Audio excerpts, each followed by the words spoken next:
É. Então, estamos ao vivo. Isso. Vamos ver se a gente... Tá gravando? E a gente vai ficar gravado? Vai ficar gravado nos nossos perfis. No Instagram. Fica lá, tá show. Fica lá, a gente já está ao vivo no Facebook.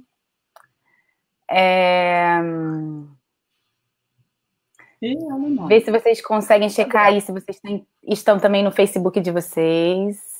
Eu já tirei o Facebook. Já estou. Você tirou. Então eu vou ver no seu, Ana, se você está no seu. Peraí. Já estou fazendo uma careta bem feia aqui no Facebook. Vamos embora. Peraí. Ana, eu vou ver se a Ana está no Facebook dela, transmitindo. Foi, já fechei aqui o meu, inclusive. Vamos embora. Ana está transmitindo corretamente no seu Facebook também. Muito bem, gente. Maravilha. Ana, Xará de 9 de aniversário, pode começar. Peraí. Deixa eu só me... A gente tem pessoas que chegaram aqui? Bom, não sei aí. Já temos um comentário aqui nesse negócio. Vamos lá, gente, vamos lá. Então vamos lá, tá bom, vamos lá. Olha, bom, essa se chama live Elas Tramam. Somos 4 mulheres, mães na quarentena, que resolvemos nos encontrar, provavelmente semanalmente, né, meninas, se tudo der certo, semanalmente, para conversar sobre outras coisas que nos interessam, além das... Mães e roteiristas, importante dizer isso também. Mães e roteiristas, claro. Esse pequeno detalhe, a gente resolveu se encontrar para conversar sobre diversas séries que nos interessem, que nos provoquem reflexões, um pouco para trocar entre a gente e trocar com quem estiver aqui e quiser trocar com a gente também. E ver pessoas, ver vocês, que também é um bom motivo para fazer isso. Bom, eu vou me apresentar. Meu nome é Ana Alckmin. Eu não tenho nada a ver com Alckmin, isso é sempre muito importante deixar claro em todos os lugares que eu vou. Eu sou roteirista de televisão, basicamente, há 11 anos, 12 anos. Moro na Espanha, em Madrid, aqui também faz mais ou menos esse mesmo tempo. Isso, escrevo basicamente série para televisão e também escrevo poemas para mim, mas esse ano eu vou lançar um livro de poemas, que eu estou muito feliz.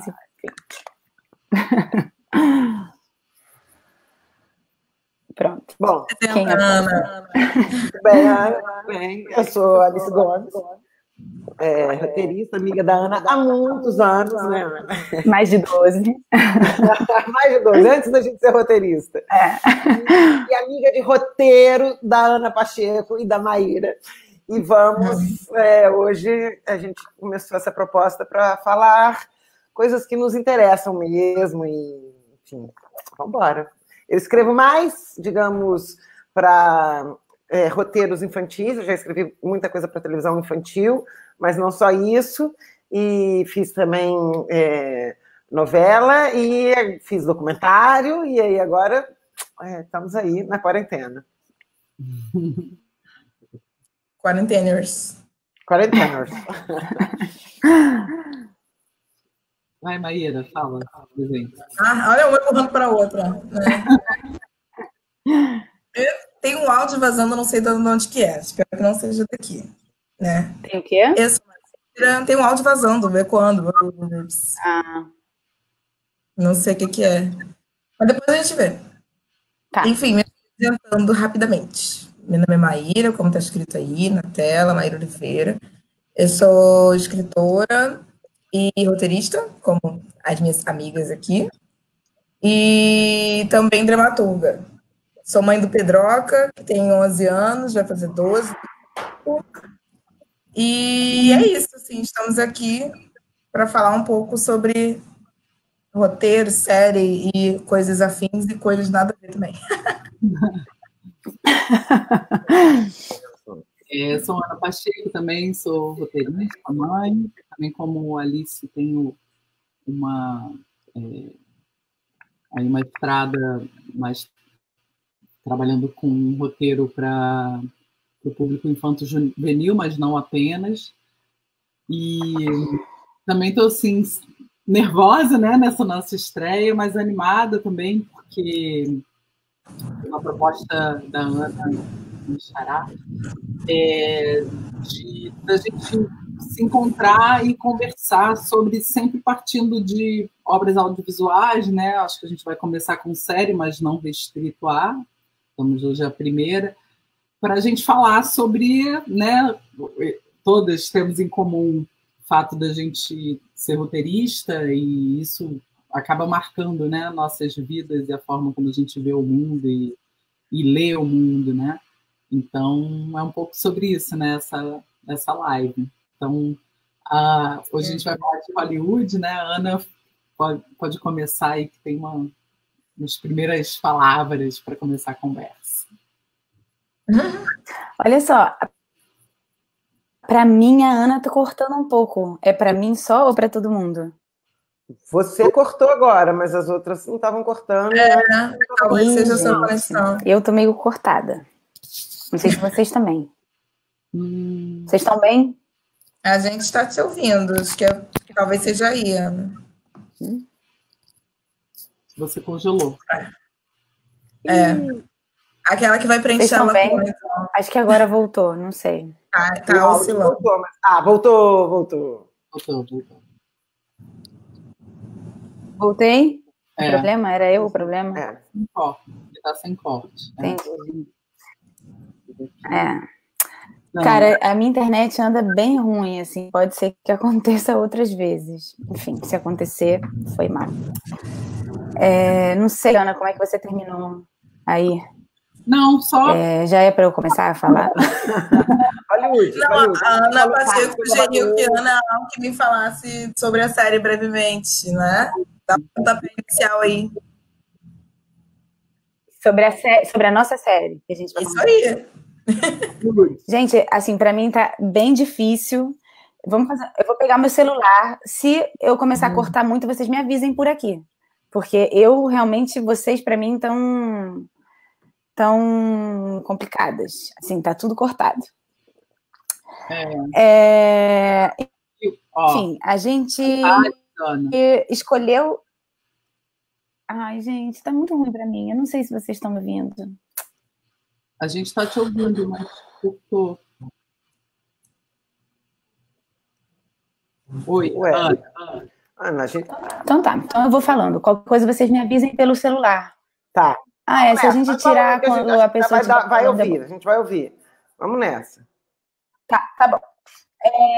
Enfim, realmente, como a Ana disse, fui eu que provoquei um pouco essa ideia, né? E aí eu já vim com essa ideia de falar sobre Hollywood, que foi, enfim, uma série que eu vi, fiquei afim de falar com as minhas amigas, e falei, pô, sabe, fiquei afim de trocar com as minhas amigas e ao mesmo tempo com mais gente.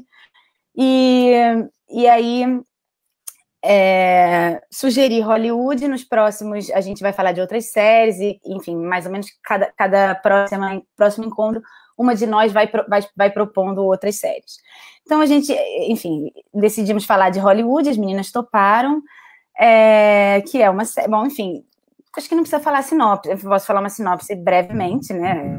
É uma série que se pretende contar uma história sobre Hollywood, né?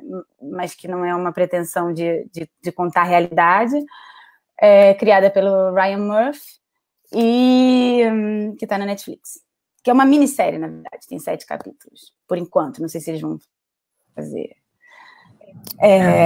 se eles vão continuar.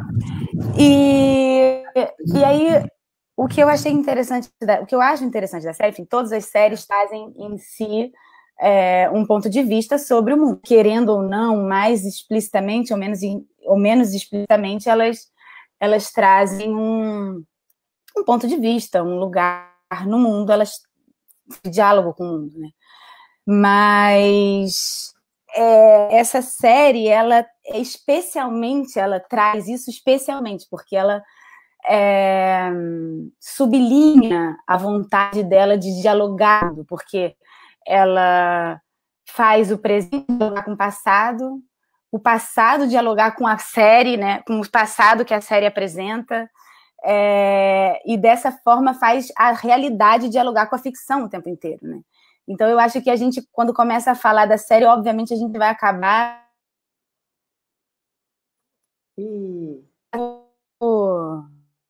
Tá travando, Ana. Do próprio roteiro. Agora eu não tô vendo tudo preto, agora voltou todo mundo. É bom para dar aquele clima de tensão. Uma coisa que me intrigou muito na série...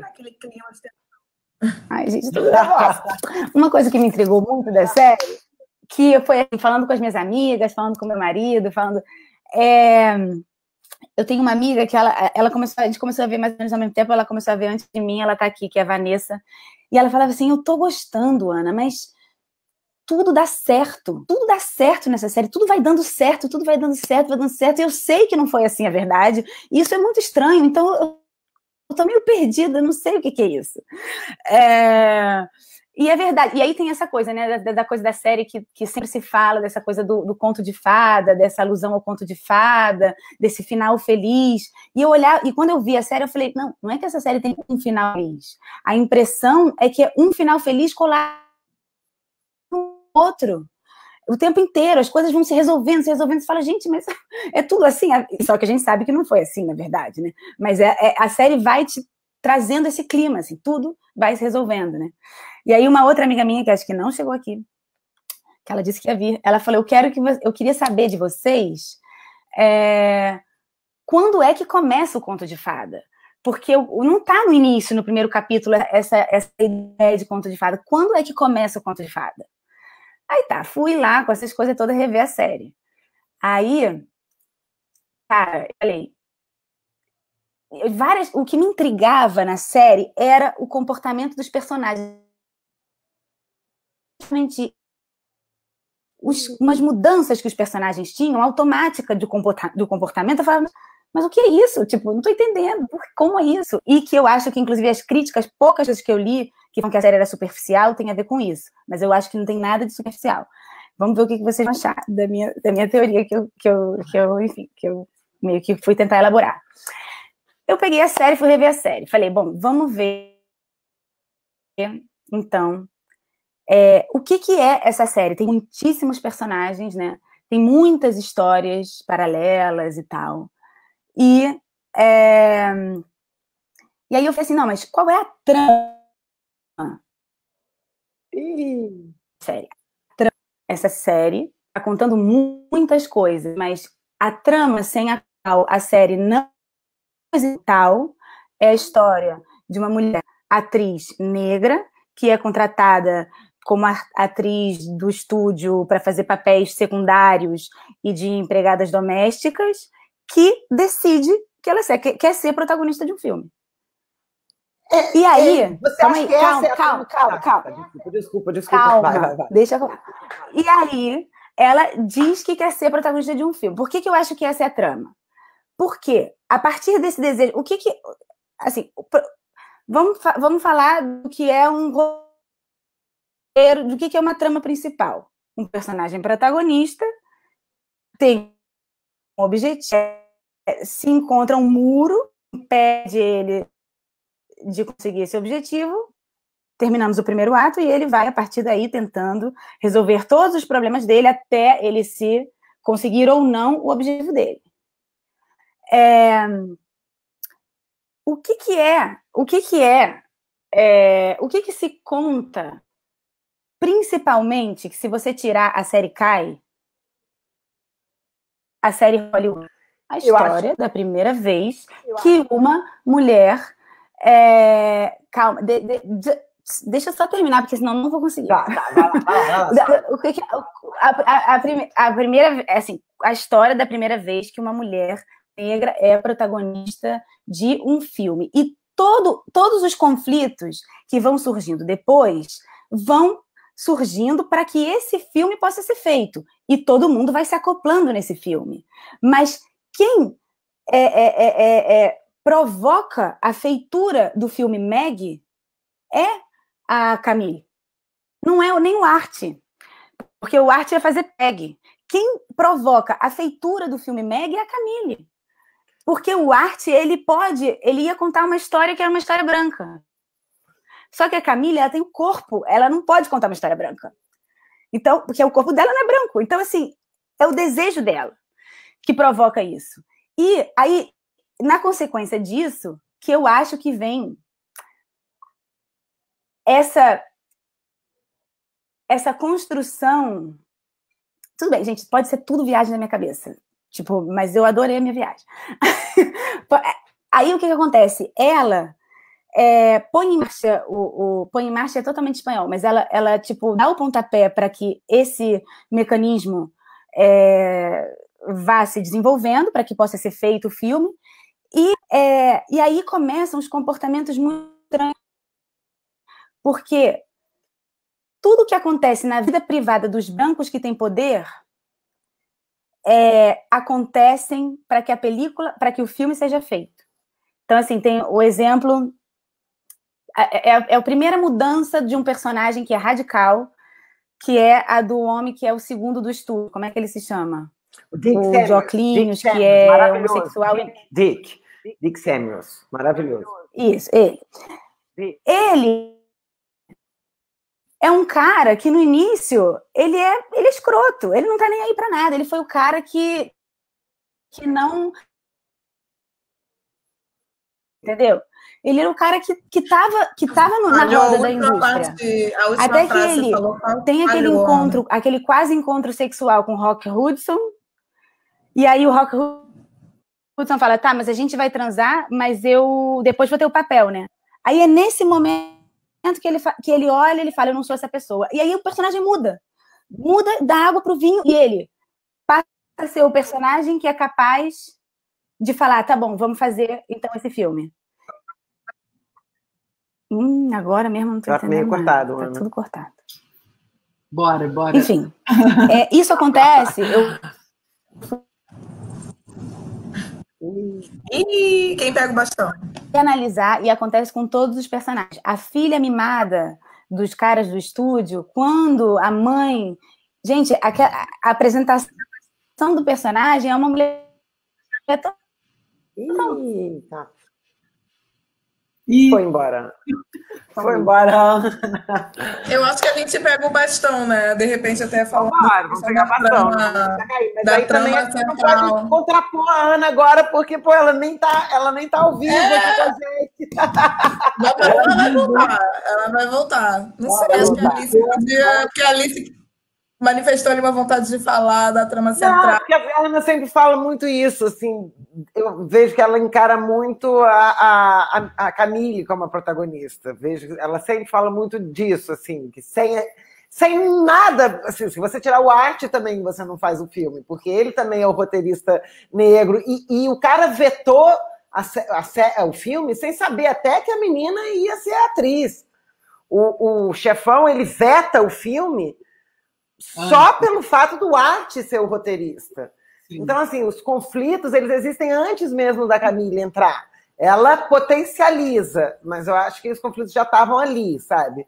É porque eu acho que é muito isso, assim, é um multiplot. Se você tirar qualquer um das peças, você não tem o mesmo resultado. Não tem, né? Não tem mais Sim, eu também acho que... e, na verdade, assim, eu nem me liguei muito nessa... A Ana tá... A Ana tá voltando.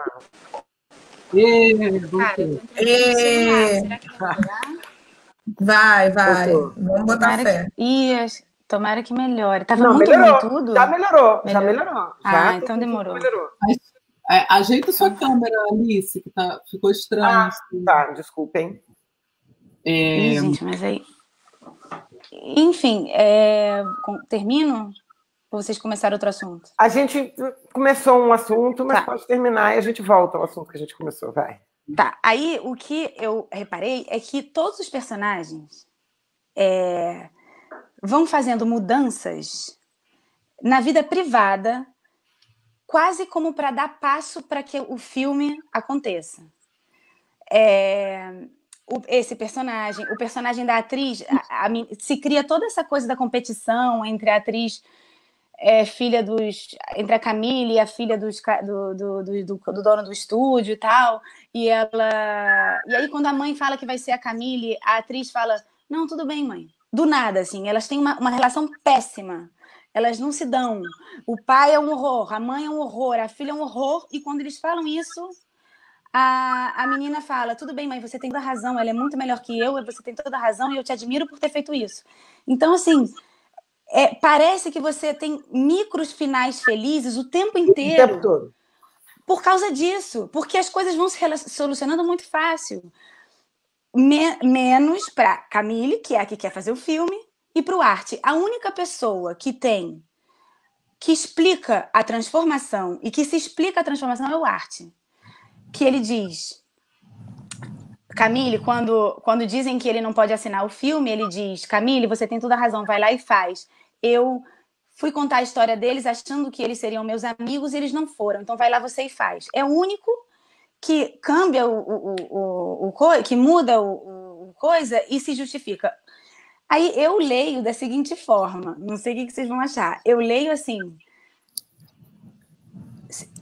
E assim, até a filha alguém fala assim, tem uma causa maior. Isso é mais...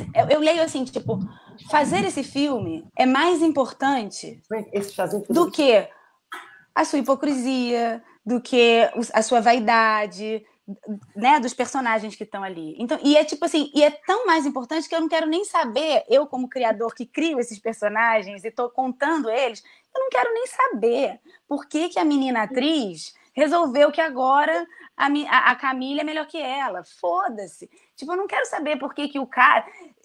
Não entro na psicologia desses personagens. É simplesmente soluções... É tipo... Resolvo isso, para depois... E, ao mesmo tempo, essas pessoas vão entrando no filme. Aí eu tenho a sensação de que isso acontece... Eu estudei... Tipo, no final, no meio do terceiro capítulo, é quando a Camille diz, eu quero fazer esse protagonismo, eu quero ser protagonista. E no fim, no meio do capítulo 5, não, no final do capítulo 5, é quando ela finalmente consegue que todos os agentes que... Ela não, né? Aí já vira um pouco maior que ela. Mas o mecanismo que ela coloca em marcha, que ela coloca em ação, ela consegue que todas esse grupo artístico esteja junto na parada. É no final do 5º capítulo. Aí eu interpreto, tipo, sabe o Jaspion? Lembram do Jaspion? Sabe quando o Jaspion entra ele entra naquele corpo que é o robô? Eu sinto isso, tipo, a Camille tá sozinha. Deixamos claro as nossas idades. Quê? Deixando claro as nossas idades, né? Lembra do Jaspion? Eu não. Sim. A Maíra não lembra do Jaspion. Não, eu nem ouvi falar. Jura? Eu tô brincando. Gente, eu não estou conseguindo ver os comentários do Facebook aqui. Só um minuto. Gente, é a nossa, sabe, a nossa estreia aqui. Nossa estreia. Ana, então, já aproveitando esse intervalo, enquanto você esteve fora, o que a gente falou foi que você sempre fala muito dessa coisa da Camille, eu acho que você tem toda a razão nesse sentido, nesse arco, mas eu acho que é uma série muito multiplot. Se a gente tira qualquer um deles, assim, a gente também não tem, entendeu? O Art, para mim, ele que criou, ele que teve o filme. Quando o chefão do estúdio breca, não vai fazer o filme, o chefão nem sabia que a Camille ia protagonizar. Ele só simplesmente breca o filme porque o Art era o roteirista, e ele já breca o filme, entendeu? Então, assim, eu acho que se a gente tira qualquer peça, a gente não tem o mesmo resultado, assim, nesse sentido. Eu acho que isso... Bom, enfim, não sei se eu concordo. Porque... Mas tem uma outra questão também, né? Do brecar através do arte. É de achar... Porque ali está desenhando o imaginário do audiovisual hollywoodiano que está se começando a fortalecer depois da Segunda Guerra Mundial ali. Que era... trazendo o contexto histórico. Aquela única frase tem 300 sentidos, porque quando ele fala não vai entrar porque você é negro, não é porque você é negro e, obviamente, só pode falar sobre histórias raciais. Então, ele nem ouviu a história também. Então, ali era para desenhar o que era o cenário. E aí não era sobre protagonismo, não era só sobre isso, né? É sobre muitas outras coisas, mas eu concordo sobre a forma rasa como eles entram nessas muitas outras coisas. Aí tem que estar muito ligado para poder... Olha, eu vou fazer trazer os comentários que eu acho que o que entra no Facebook meu não entra aqui, enfim. Mas eu acho que dá para ver tudo aí, Ana. Não? Tá. Do lado não dá? Não, do lado só estão, acho que dos que são amigos da Ana, os que estão vendo a partir da Ana. Tá. Então, vê lá também, vendo de vocês se tem. Então, o Martin comentou que o lado tem a ver com as conversas da Ana. Que ela não decide, o ruim é isso. Os outros personagens fazem isso por ela. Pela Camille. Pela Camille. Mas ela... E o Michel fez um comentário Big Little Lies BR, que eu não sei. Eu não sei se ele está falando da gente ou se que elas tramam. Elas tramam Big Little Lies BR, entendeu? Nossa! Mas... Segue. Vai. Mas Fala. Um detalhe, assim, tá? Vou só fazer... que essa coisa da realidade, né? Que a Maíra falou, assim. Apesar de ter esses micro happy ends a todo tempo, apesar de ter toda essa coisa do conto de fadas, toda hora tem alguma frase, algum discurso que traz para o que seria a realidade. Sabe, toda assim? hora. Toda hora. O problema é esse, fica nessa coisa palestrinha e não mostra, né? A gente aprende lá no beabá do roteiro que você tem que mostrar na ação e não no blá blá blá. E aí essa série é mega blá blá blá, gente. Mega blá blá blá. Não, é muito assim, é tipo aquela primeira cena. Mas, gente, eu amo. Eu também. Amo. Eu acho televisão pura, eu amo. Sabe aquela primeira cena da... Gente, eu não tenho nome, eu não lembro o nome de personagem, do Jack e da Aves. Tipo, olá, que tal? Olá, que tal? Eu sou fulano, eu venho de não sei onde. Meu sonho é tal e qual. E a outra fala, eu era uma atriz de cinema mudo, mas fracassei, sei lá, fiquei velha, e aí não me quiseram, tal. Tipo, não tem nenhuma vergonha de fazer isso. Nenhuma. O tempo todo. A cena do Dick Samuels também, quando ele tem esse tanã, que ele saca tudo e que ele vai mudar. Ele faz todo um discurso enorme. Toda hora tem discursos enormes dos personagens dizendo, assim, verdades super profundas, sabe? Super profundas. Cara, mas eu pessoalmente amo. Eu também, mas... Eu amo pessoalmente. Tipo, e assim, essa coisa da... Mas eu acho que você ama porque... Desculpa te cortar. Que eu sou noveleira. Não, eu acho que problema.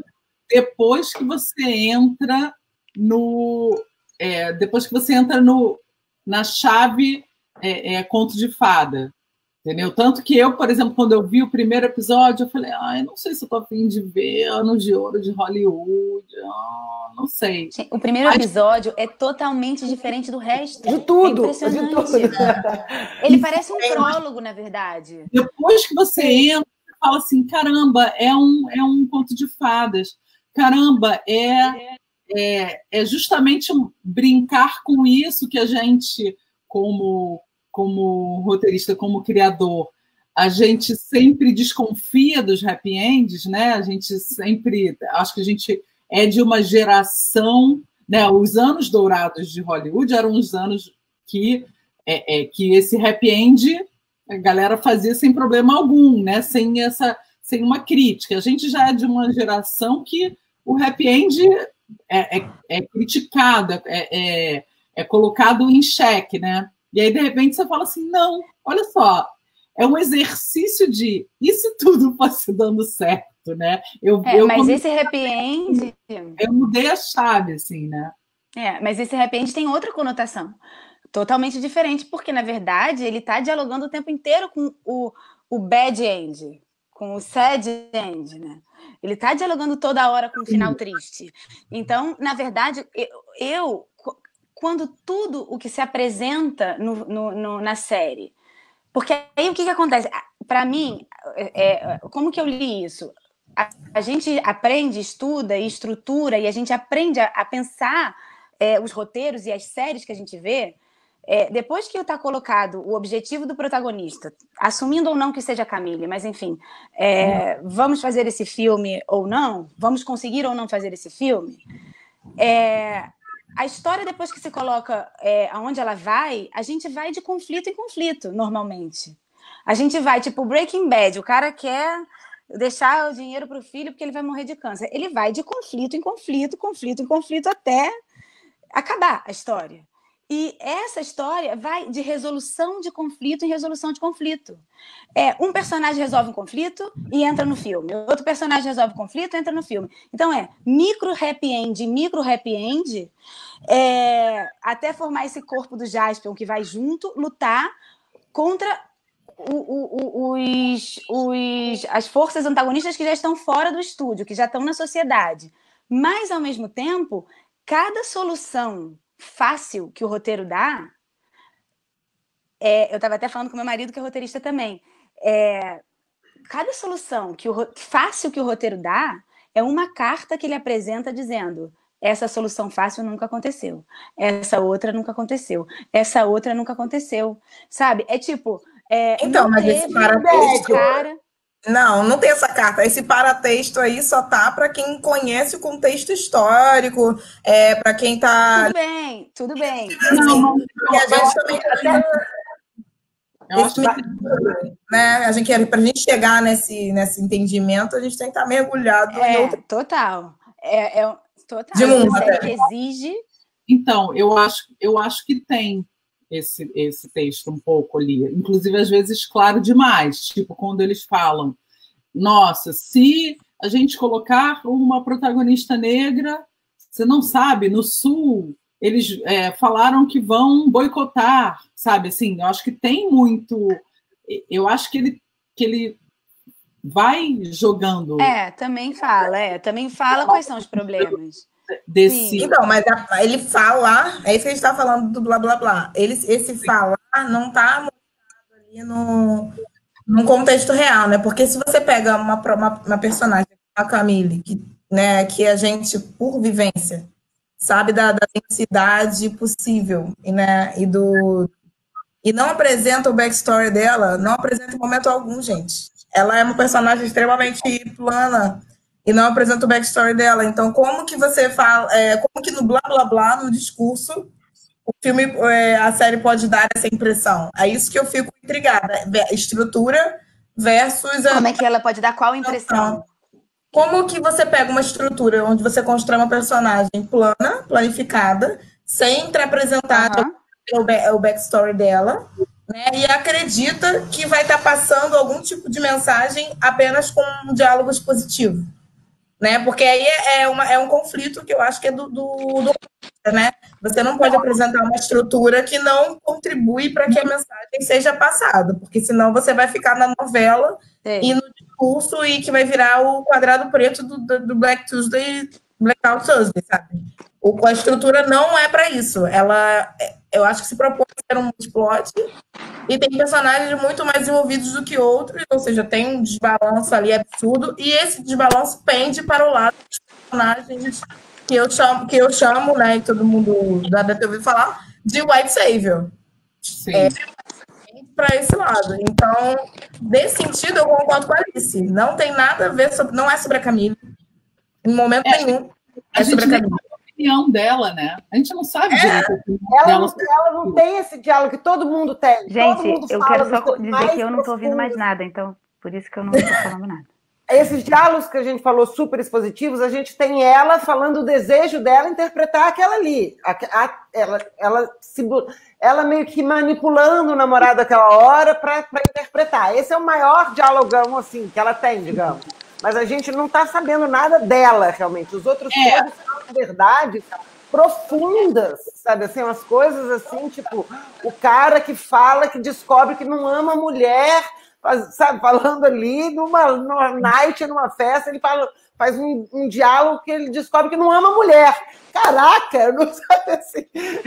Esse para mim é um dos mais assim absurdos assim nesse sentido, sabe? Adoro a cena é maravilhosa, mas essa cena, eu acho que é isso que eu busquei ver na minha revisão, assim, o que é pequenas resoluções de conflitos propositalmente para ser um conto de fadas e é ok, e é isso aí, é a série, e o que é quase tipo assim, Deus Ex Machina, sabe? Porque tem uma diferença de ser uma resolução porque é um conto de fadas, então tudo vai dar bem, e aquela diferença de eu vou botar isso aqui só porque é bom pro roteirista. Tem umas coisas que eu vou botar aqui só porque é bom pro roteirista. Não, então... Essa cena da festa, que ele fala que não ama mulher, não sei o quê, e que a menina estava escutando. Essa cena é a mais gratuita, assim, sabe? Tipo assim, a menina escutar ele falar isso, eu achei, sabe? Não volta a momento algum aquilo, assim, por exemplo, sabe? Mas, enfim, eu adoro várias dessas ceninhas também, de verdades profundas e não sei o quê. E a Ana caiu de novo. Tentando botar ela aqui de novo, não sei se ela entrou agora. Entrou, Ana, de novo? E uma outra coisa que me chamou a atenção... Hollywood. A gente tinha que botar, né? Maíra, tô gata. Tá gatérrima. Eu acho que tinha que usar Sifone para... Primeiro look da abertura vai ser Sifone na rua. Eu acho que tô com medo de ser a minha primeira e última live, cara, porque a minha internet está horrível. Já entrei no celular, já voltei pro computador, tipo... Não sei, cara. É isso, perdi tudo que a Alice falou. Tá, agora melhorou. Basicamente falando mal de você, mas assim, você voltou. Brincadeira. Mas então, o que eu achei assim, interessante com certeza, eu assim, para mim foi isso. Minha experiência como espectadora foi botar nessa chave do conto de fada e aí permitir um pouco essas coisas para não ficar tipo me irritando com isso. Sim. E aí eu entrei nessa viagem do conto de fada, que eu acho que é uma das coisas interessantes da série, que ela é muito metalinguística, né, em várias coisas. É uma série sobre Hollywood falando sobre pessoas que querem viver o sonho de Hollywood enquanto fazem um filme, ou tentam fazer um filme, depois fazem um filme que busca fazer o movimento inverso, que é, a partir de um sonho propagado por Hollywood, mudar uma realidade, né? Uhum. Isso eu achei bonito, assim, como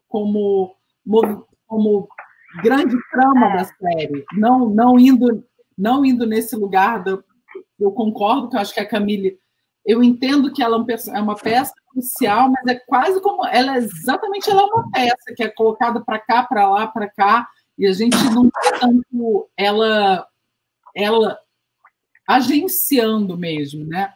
Não, eu fico até preocupada, assim, na verdade, ao criticar o lugar estereotipado da atriz dos anos de ouro, que era ligado às empregadas domésticas, né, e hoje em dia ainda é muito, se eles não fizeram o mesmo com a atriz, gente, com a personagem da Camille, que eu vou achar o nome aqui agora, porque também será absurdo eu não falar o nome dela, né? Laura Harrier. Laura Harrier, né? Então, gente, linda essa lista. Gente, eu não sei falar nome de então, você pega a Laura Harrier e coloca ela num personagem que critica o lugar da legado, né, às pessoas negras no audiovisual na década de 50 e coloca ela totalmente planificada. Sim. A crítica é jogar a crítica no vazio ali, tipo... Aí, óbvio, constrói umas cenas belíssimas, assim, por exemplo, do encontro dela com a personagem inspirada, né, numa personagem real, que é interpretada Queen Latifah, que seria a primeira mulher negra a ganhar o Oscar de fato, né? Constroem essa cena de aproximação entre mulheres negras, estamos juntas, irmã, nananã, E depois, né, quando ela ganhou o Oscar, tem aquele discurso lindo, né? Que parece que ela poderia falar aquilo tudo ali naquele momento. E com aquela montagem bonita de crianças negras em algum lugar dos Estados Unidos, ouvindo aquele discurso e tendo insight do tipo, agora eu posso, né? E joga no vazio, porque o paratexto ali, que é, gente, isso aqui é uma fábula, isso aqui é um conto de fadas do que poderia ter sido. Se você parar para dar uma olhada na história, não sei o que, você vai ver que não foi por isso. Aí tá um pouco vazio, entendeu? Fica vazio. E acho que é essa grande questão, assim, vira um pouco do... Olha o que a gente pode ser, que legal, ou então olha como as nossas iniciativas individuais poderiam ter mudado uma coisa que é estrutural, o que é uma grande falácia, né, gente? Se eu, há 50 anos atrás, né, uma pessoa 50 anos atrás decide que vai fazer esse filme e faz, ainda assim a gente não está, de fato, mexendo numa estrutura. Então tem uma questão ali. Mas, por outro lado, para também não passar tanta... né, bater tanto na série, eu concordo, adoro as cenas, tipo, expositivas, porque a gente é letrada em novela, isso não é ruim, eu gosto de novela. A gente é letrado em novela que é inspirada em rádio e fica aquela coisa de cozinhar enquanto está ouvindo. E acho ótimo, porque faz parte do escapismo. O escapismo é importante. A gente está muito tempo aí na luta, o tempo todo na luta, às vezes dá uma escapada, dá aquela massageadazinha, falando assim, olha, pode ser que a gente consiga, é bom. Sabe, Glee faz isso. Para mim, o Ryan Murphy, que é o criador da série, ele é especialista nisso, em fazer a gente esquecer da vida e sair cantando All the Single pela casa, assim, tipo... essa questão do... Será que ele tinha intenção? Aí vou jogar para vocês, pergunto. Será que ele tinha intenção de fazer essa coisa, tipo, linear, muitas vezes, plana, muitas vezes, assim, sem ritmo, às vezes, com soluções fáceis, muitas vezes, justamente para provocar a crítica do que é o audiovisual? E aí, por isso, a gente fica assim, nossa, mas que série ruim, não sei o quê, lá. Pensando um pouco sobre isso, mas justamente para a gente refletir nesse lugar. Será que foi intencional? Ou será que não, que ela é do caralho e vou fazer uma série aqui que vai redimir o homem branco? Vou botar a gente... Assim, não, eu acho tudo proposital. Ele faz tudo proposital, assim. Ele sabe exatamente o que ele está fazendo. Eu li muitas críticas, muitas não, mas assim... as críticas praticamente falam assim que era uma série meio... sem sentido, useless, né? Não é sem sentido, mas é sem... Né? Mas eu gostei da série nesse sentido, porque é isso. E se, né? E se fosse isso? E eu vi uma entrevista dele falando da série dele, do Pose, que eu achei muito interessante, que eu não vi a série, eu só vi um pedacinho, só vi o primeiro episódio, mas nessa entrevista a jornalista falava, eu fiquei muito aflita, porque eu fui ver com meu filho, adolescente, e eu ficava pensando, algum desses personagens vai morrer. E meu filho falava, por que, mãe? Eles não vão morrer. E aí o Ryan Murphy falava assim, que propositalmente ele fez com que nenhum dos personagens principais morresse, mas que isso, ele sabe que isso seria o curso natural da história. Que numa série com personagens trans, se a gente fosse falar de qualquer coisa sobre a realidade, um personagem trans morrer é uma coisa que é o fato da realidade. Então, ele não quis trabalhar com a realidade. Ele quis fazer uma série que, ok, você pode vir aqui, pode se apegar a esses personagens que ninguém vai morrer, sabe? Assim, eu achei isso bonito, assim, tipo... E eu acho que ele fez a mesma coisa com essa série, sabe? Assim, eu quero... O que ele quer, sabe? Ele quer isso, ele queria que fosse lindo, mas não foi lindo. Não, mas ele dialoga, eu acho que ele estabelece 2 diálogos. Caraca, eu tô me ouvindo todo mundo. Eu vi essa série o tempo inteiro pensando a hora que ia dar merda. De todas as coisas que aconteciam. E nunca dava merda. E eu acho que isso é totalmente proposital. E a leitura que eu faço, Maíra, para mim, aquilo que eu estava falando, assim, todas as coisas se solucionam de forma muito simples, dentro de cada personagem. Então, o lugar onde todos esses personagens brancos, donos do poder, eles mudam de forma muito simples e passam a estar a favor do filme de forma muito simples e muito rápida. eu leio como a falta de aprofundar no que leva e como é um mecanismo de mudança dessas pessoas para estar do lado correto, do lado legítimo do que está sendo apresentado. Podemos, sem entrar em juízo de valor, se a gente concorda que essa é a melhor maneira de levantar a bandeira por uma causa, mas entendendo que ele coloca isso como uma bandeira, como uma causa, que a Camille seja a protagonista. Independente do juízo de valor que a gente estabelece sobre isso. Se poderia ter outra forma melhor. Mas eu entendo, assim, a minha leitura, que ele traz essas soluções rápidas, quase numa tentativa de dizer para nós brancos e os brancos do poder, ou as pessoas do poder, que não é tão difícil. Tipo, você que falta $25 mil para o filme, você que tem, pode colocar, mas ninguém colocou. Tipo, você que é o montador, que sabe que estão indo atrás do filme, que você que pode fazer uma cópia, o do filme, o da série fez, mas provavelmente um suposto montador não fez. Eu li hoje, e a falta de profundizar espanhol, de aprofundar nos conflitos que levam esses personagens a agir dessa maneira, eu li como proposital e como não me interessa quais são as suas dificuldades para falar, ok, vou embarcar nessa história, sabe? Eu li assim, tipo, sei lá, não vou ficar aqui me debatendo, será que eu devo ou não devo dar os meus $25 mil? Será que eu devo ou não fazer a cópia do filme? Fui lá e fiz. Um pouco assim. E dialogando com o fato de que não foi assim, sabe? Eu acho que, assim, desculpa, vou falar rapidinho.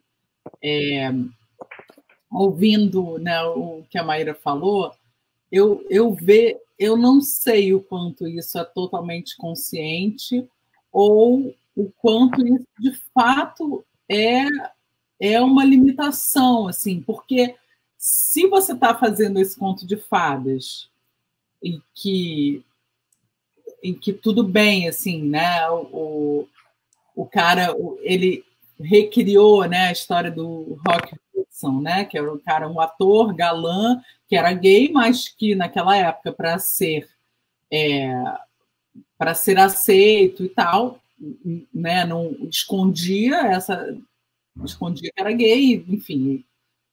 E por que aí, nisso, ok, ele foi lá e colocou a forma de colocar na nota do conto de fadas o Rock Hudson. Nisso, ok, ele foi lá e colocou a forma de colocar nessa... Vocês estão me ouvindo? A gente está ouvindo em looping. Né? Eu também. Meio...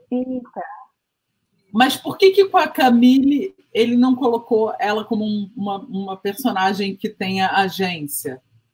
Que ela... Bem, a gente tem ali um momento em que ela questiona um pouco, mas será que não é estranho ela se jogar e tal? Mas não, esse movimento, como você mesmo falou, não vem dela, né? Eu acho que tem um lado, sim, eu ainda tendo a achar que é uma limitação do olhar mesmo, porque eu mesma, quando vi essa cena, que até a gente falou de talvez passar, enfim, não sei, em que eles resolvem mudar o final a partir do momento em que tem, né, que essa história que era mais uma meta linguagem, a história que eles vão filmar é em cima de uma história real do universo, né, da série, ficcional, do universo ficcional, que era uma história de uma atriz que tinha se jogado da placa, né, que não conseguiu realizar seu sonho de ser uma atriz em Hollywood e se joga da placa de Hollywood. Quer dizer, é uma série de então, eles vão fazer um filme sobre isso e vão mudar, mas a partir do momento que muda a protagonista, tem essa conversa em que eles resolvem mudar o final, porque já passa a ter uma outra camada de interpretação quando quem faz essa atriz essa personagem é uma atriz negra. Mas isso tudo não vem dela e não vem do roteirista negro também. Tanto que essa cena eu estava revendo e eu quando assisti isso não me chamou a atenção, até a gente ter falado. Não é que não tinha percebido. Para mim, para o meu filtro, o que eu achei foi assim, cara, que bom que eles resolveram, que eles entenderam o processo que isso. Mas não pensei que, tipo, por que isso vem do cara, do produtor branco? Tudo bem que é uma fantasia. É um pouquinho da realidade. São as doses de realidade da série. Mas, enfim. Então, isso me leva a pensar que eu não sei se tudo é tão intencional. Eu acho que tem uma limitação do olhar mesmo, até onde vai, né? Enfim, não sei. Sim, é interessante. Essa parte é realmente assim, é muito boa, né? Se a gente for usar para discutir só essa pequena cena, assim, né? Que é de fazer toda uma nova leitura de toda a obra que eles estão construindo dentro daquele universo ficcional, né? Seja uma série sobre um filme, enfim. E que você mudar a cor da protagonista do filme muda toda a leitura da cena. A gente falou isso, né? Isso que a Ana está falando.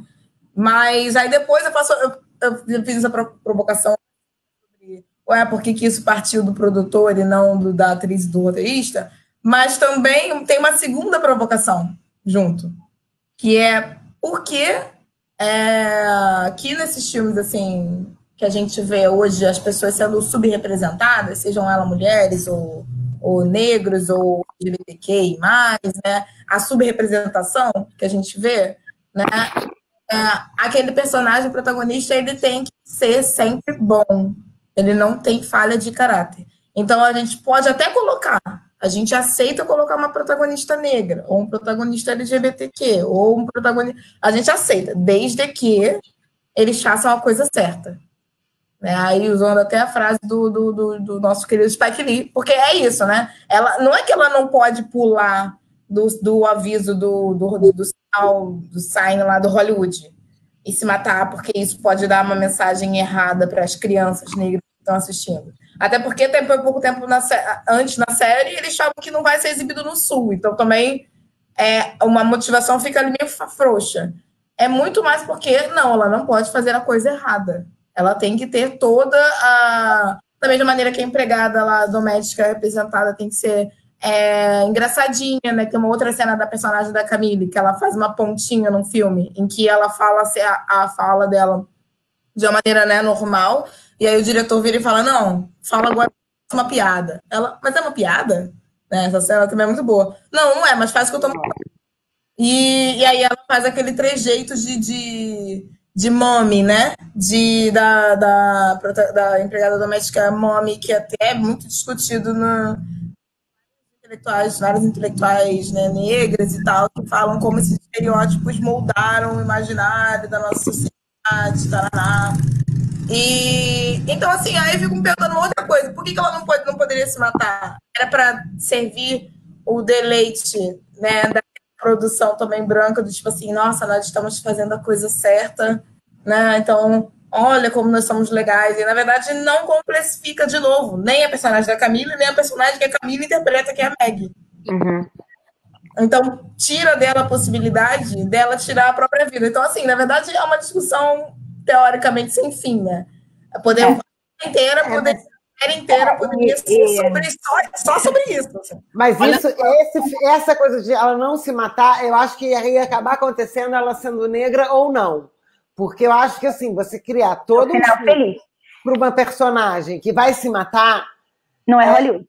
Não, nem existe, sabe? Assim, tem até um documentário, que é um documentário da Ponte, do Golden Gate, que, assim, suicídio não é nem noticiado no jornal. Então, assim, para você fazer um filme sobre uma personagem que vai se suicidar, tem que ser uma coisa, assim, o filme teria que ser outra coisa, sabe? Eu tava... Não, então, mas acabei de lembrar do Haneke. Gente, vocês estão vendo eu estou tentando botar aqui, vocês estão vendo a pergunta? Eu estou vendo. Tem 2 comentários, um da Cassiana, que é aquilo que a gente falou, né? Que a impressão que eu tive é que a atriz negra só é protagonista do filme, mas não da série, que é aquilo que a gente estava falando, né? Que ela não aparece na série. Ela é protagonista do filme, não aparece na série, e toda a discussão dos conflitos é por conta disso, mas não está ali. E tem o Daniel aí, né? Tem essa pergunta do Daniel que eu vou botar aqui de novo. Gente, eu a gente acha... botar várias coisas ao mesmo tempo é complexo. Vai, aqui. Daniel Quintal. Agora tá tá, gente. Um ator que se prostitui no posto se negar a sair com os homens. Achei essa cena tão estranha. Estranhíssima. Estranha em que sentido? Pois é, eu acho que é uma coisa assim da naturalização da prostituição do homem ser a prostituição gay. É uma naturalização, né? Ele simplesmente se negou. Eu não achei estranha. A solução, novamente, vem uma solução, micro-soluções happy end. Exato. Ele só se nega, porque aí ele tem que trazer outra pessoa, e aí ele vai trazer, enfim. Justamente o antes. E isso está feita toda a série. Né? É estranha, mas depois você entende que é o tom da série inteira. É o motivo, né? São esses micro... É a facilidade com que tudo acontece, que é isso, assim, eu vi a série o tempo inteiro tensa de que vai acontecer uma coisa e não acontece nada. Até porque, na verdade, não acontece nada, assim, não acontece nada. A apresentação dos personagens, na verdade, essa coisa que a gente está falando da superfície que estão os personagens, todos estão numa superfície. Todos são personagens clichês. O personagem enfim, gente, eu não sei o nome de ninguém. Eu tenho uma lista. Enfim, a Ana Pacheco tem uma lista. Castelo. Castelo é Castelo, que o carinha que quer ascender e não tem nenhuma profundidade. Depois você fala, como ele é esse excelente ator? Como isso? Tipo, o cara que chegou lá, nunca tinha feito nada. Todos são assim. A menina que é a atriz branca, filha dos donos, ela é outra filha dos donos. Eles são apresentados dessa forma. E isso, eu não acho que isso seja... Eu não acho que isso seja casual. Eles são apresentados de uma forma totalmente superficial e, de repente, eles começam a ganhar uma superfície, mas eles ganham uma certa profundidade, mas é uma profundidade metida ali, né? Sim, diálogo, né? Você aceita ou não aceita. E é isso, ou você aceitou e gostou, ou você não aceitou e você não vai entrar. Mas sobre essa questão do sexo, achei muito interessante, na verdade, ele ter usado o sexo da mesma maneira que o sexo era usado para entrada do audiovisual. Tipo assim, ele coloca faz o piloto, restritos de putaria. E você fica assim, caralho, quero ver putaria, nossa. Quero transar. Caralho. Nossa, que maneiro, né? Que série honesta, né? Botando as coisas do jeito que elas são, do jeito que ela é, não sei o quê. Coloca isso, quando dá aquele gostinho pra gente enfim, de uma flexibilização dessa moralidade. E aí depois vai abrandando tudo. Larga a gente de tesão e não vai ter agora, não vai mais ter sexo. Vai açucarando. E aí, esse negócio, esse específico assim, que o Quintal falou, né? Que é o pior, assim, porque é para flexibilizar e questionar a moral ou não? Porque aí, o cara é prostituto, é mexer, mas aí ele não fica com o homem. Entendeu? Porque no final outra coisa, e o outro aceita, ele vai ser o mocinho, né? Oi? Porque no final das contas esse cara vai ser o mocinho, né? Ele não pode ser gay. Uma coisa que me chamou muita atenção na revisão, assim, de que como os dois protagonistas brancos, jovens, são ingênuos. Meu Deus do céu, os dois são muito... mas aquilo ali é ótimo, mas isso é ótimo. Eles Isso são pra mim mais é ingênuos de todas, mas não, sim. Pra mim, ali tá ótimo. A menina, a filha do dono, ela tem ali, sabe? Ela tem uma malícia, ela sabe... todo mundo tem algum problema. Os outros, esses dois, o Jack e o Roy... Pois é, gente, foram pra guerra. Gente, bebês de cristal, os dois. Esperando a leite. Mas é engraçado que o personagem do... Ai, gente, Ayana, cadê sua lista do nome de personagem? Mas o personagem do agente, que é... O Harry Wilson. É o cara do Big Bang. Harry. Esse mesmo, Harry. Quando o Harry ele fala isso em algum momento. Quando ele tá lá, fala assim, vai ter que ir no dentista resolver esses dentes, que não sei o que, lá, bota os dentes perfeitos aí para poder aparecer na tela. Aí ele vira para o assistente dele e fala assim, nossa, parece que eu sou pai de todo mundo. Eu não sou só agente, eu tenho que ser pai. Né? Tenho que E aí acho que é ali que a gente entende o tanto da ingenuidade, vai criticar um pouco dessa construção do galã. Você vai ser galã. O que é ser galã? É ser bobo, burro, bonito. Ali deixa dessa brecha para discussão.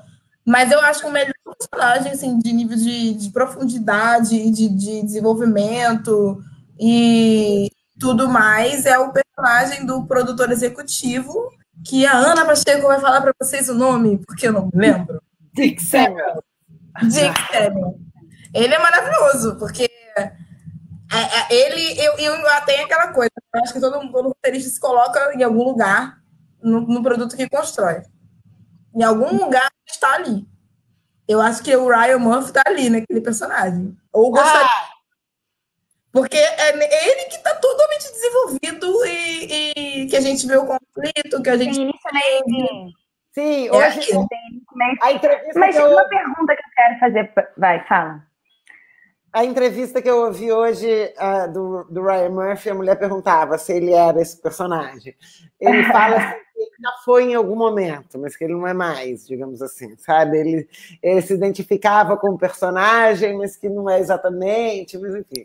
Mas é isso mesmo, Maia.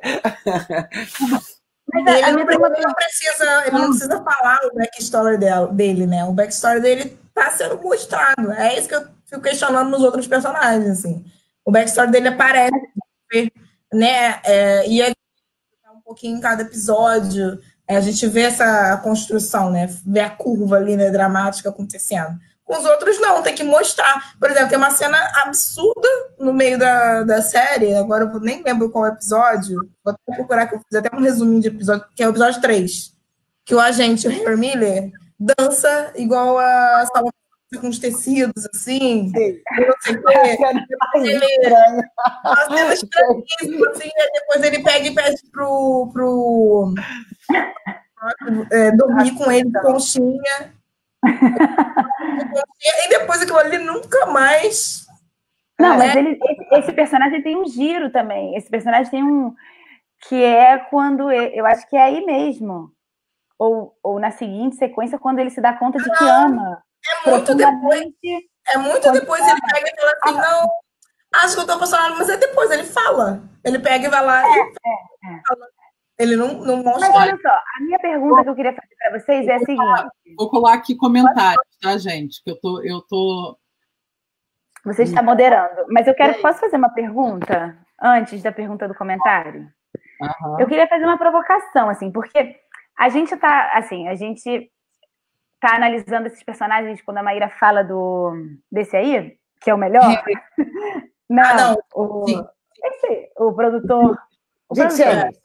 Da profundidade, do arco dele, do arco perfeito, mas assim, do arco mais completo é o dele e tal. Inclusive, ele morre, né? Então, ele realmente acaba o arco dele.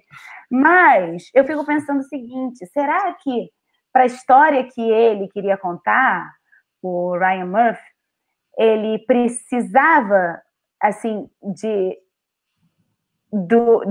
dessa aproximação, dessa forma dos personagens?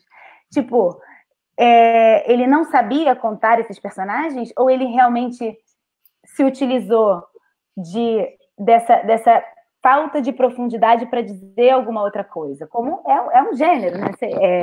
Você pode contar histórias com estereótipos. Sim. Determinadas histórias para chegar a determinados lugares. Né? Assim, se você vai contar uma história realista, isso não é uma história realista, você vai contar uma história realista, um drama realista, você pega aquele personagem, sabe o dia que ele nasceu, dos traumas infantis, e você vai usando isso à medida que te interessa no desenvolvimento daquela história e tal e qual. Essa falta de profundidade, essa maneira de se comportar dos personagens dramaticamente, onde eles mudam de direção de repente, do nada. Isso é falta de condição de aprofundar, ou ele queria dizer alguma coisa com isso? Ou ele vai em algum lugar com isso? Porque não é, a gente não está falando de uma... $1 milhão, é aquilo que a gente falou, de 1 milhão, não, de 300 milhões de dólares. Exato. Você tem um contrato com a Netflix de 300 milhões de dólares. Gente, eu queria aqui, só 1 milhão. Não, então, eu queria achar que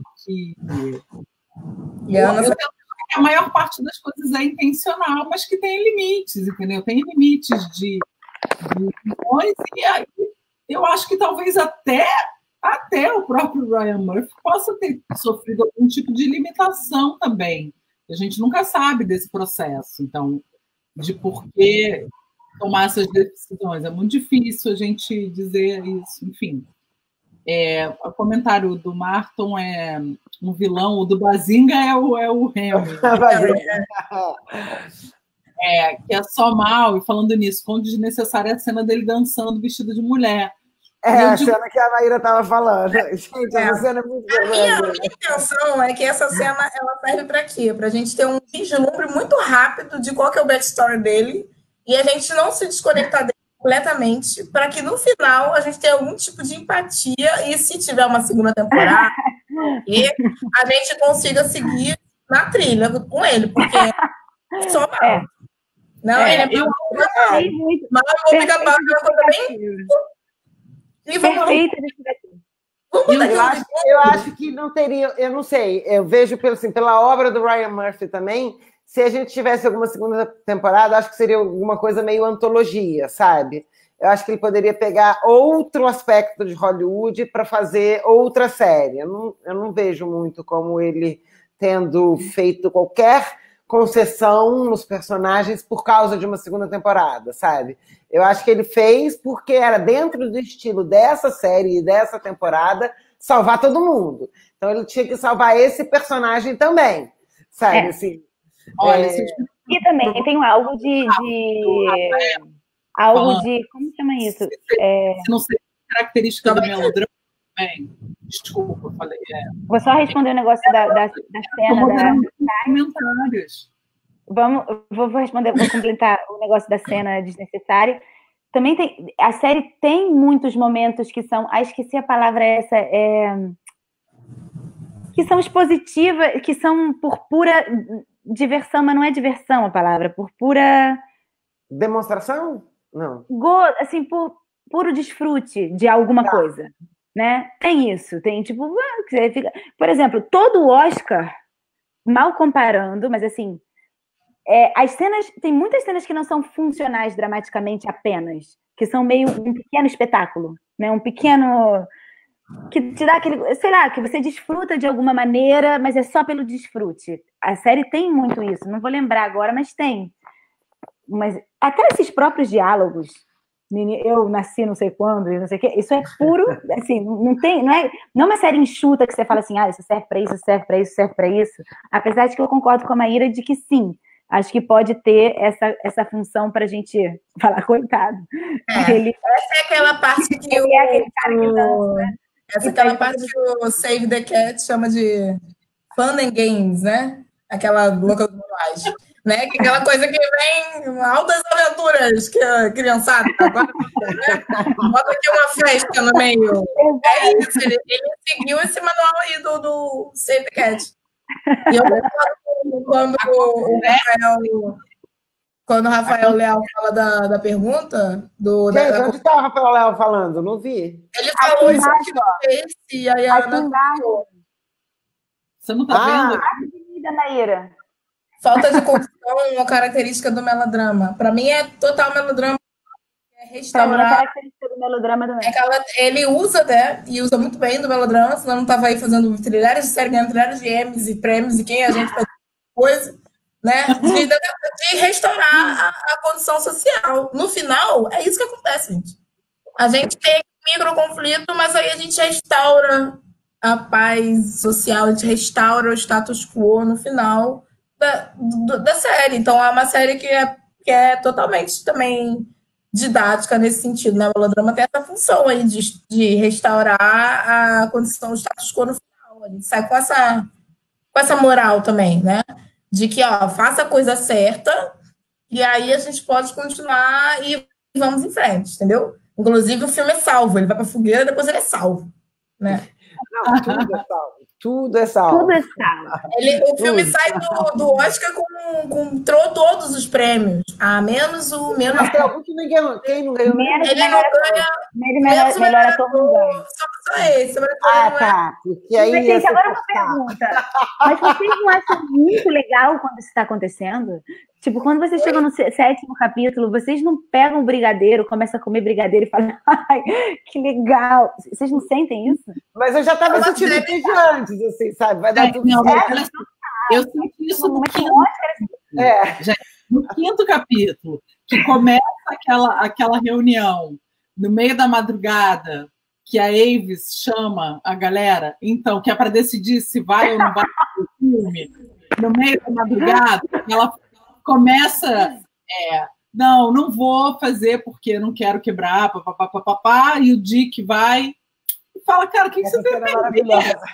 Você tem a oportunidade de ser a mulher que vai mudar a história, né? É toda cheia de panfletos, né? Você tem a oportunidade de ser a mulher que vai mudar a história. Aquilo ali é um Gauguin, né? Ele mostra. Você não tem esse Gauguin? Se tudo der errado, enfim, mas eu acho que tem uma coisa nesse sentido, eu pelo menos quando eu entrei na chave desse conto de fadas, aí você fala assim, sim, ela pode ser a mulher que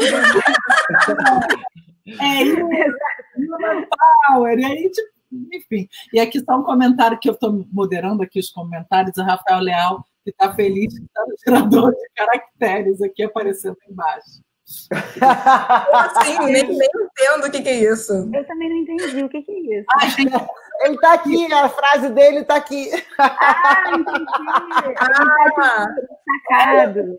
Ele está se sentindo, tipo, nossa, na nossa live deve ter aqui 10 pessoas assistindo. Ele é o 11º. Rafael, quantas pessoas estão assistindo? Isso de quando começa a dar tudo certo, né, Ana? Que foi uma provocação que você falou que uma amiga sua tinha feito. Eu estava vendo, assim, no segundo episódio, já começa. Porque quando ele vai no leilão com a mulher e que ela fala, você vai passar a noite comigo, ele fala, não, eu não posso, porque eu tenho um teste amanhã. Aí ela, aonde? Ex. Meu marido é a ex. Então hoje você cuida de mim, amanhã eu cuido de você. Ali já começou assim, vai ser assim, Tom, sabe? Ali, e vai pouco a pouco e tem um momento que já nunca mais abandona e tudo isso daí que é quando você pega o brigadeiro e senta e deita, porque tem um momento que você ainda fica. Não, no final. Mas o mais absurdo para mim, o mais absurdo é que ele não era pai das crianças, pai dos gêmeos. Gente, aí, é muito maravilhoso. Mas olha só. Aí é desnecessário.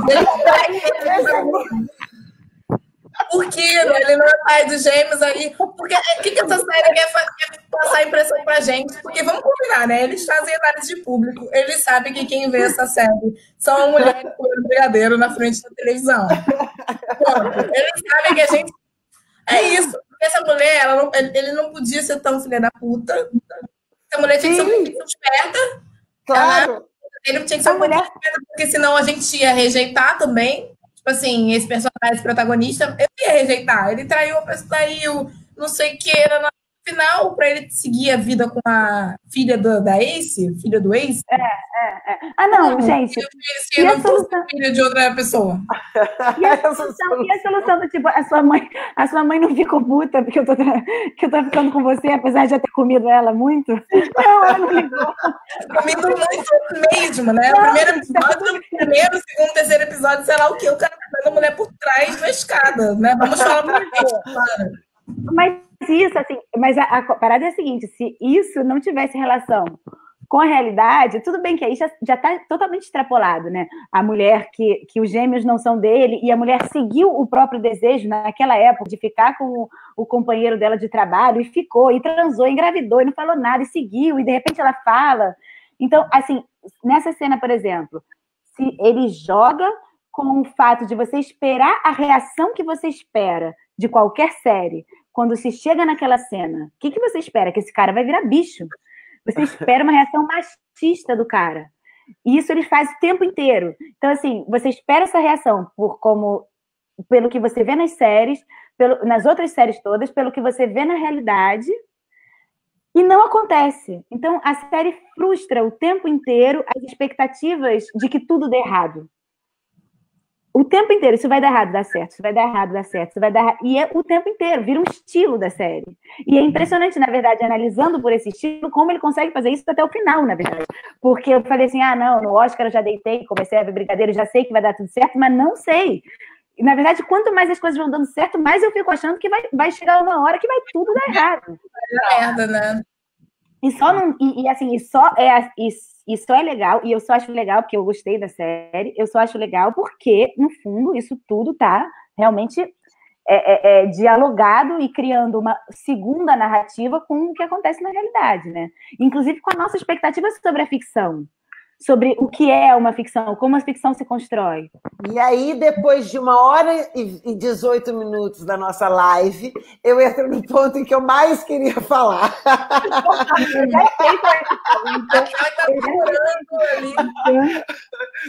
já sei qual é. Eu tenho um complemento para esse ponto. Eu tenho, inclusive, um complemento. Fala aí. Não me falaram nada, nem estou sabendo que vocês ensaiaram. Mas tá. Porque foi ontem que você foi... Não. Que você teve compromissos afetivos, não. E aí a gente só deu rapidamente um comentarinho que a Alice falou isso. Não, eu tive um compromisso afetivo, eu acho, porque apareceu. O que eu fui fazer? Se eu fosse pra Dreamland.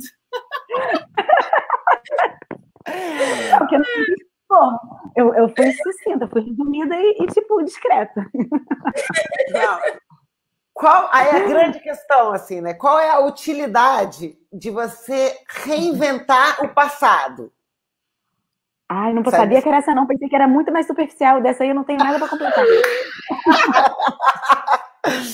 Porque aí a gente vem naquela coisa que a gente tinha falado, que é como que a ficção, ela sempre vai se valer da realidade, né? Não importa se for para transgredir ou para fazer igual. E eu acho que, assim, essa realidade histórica, essa transgressão que essa série faz, ela é mais nova, digamos assim. Uma transgressão pura e simples por deleite. Eu acho que assim, a comédia já teve muito isso, a comédia já transgrediu esse passado, brincar com o passado e brincar com personagens que realmente existem, só por brincar. Na literatura também. Na literatura tá rolando.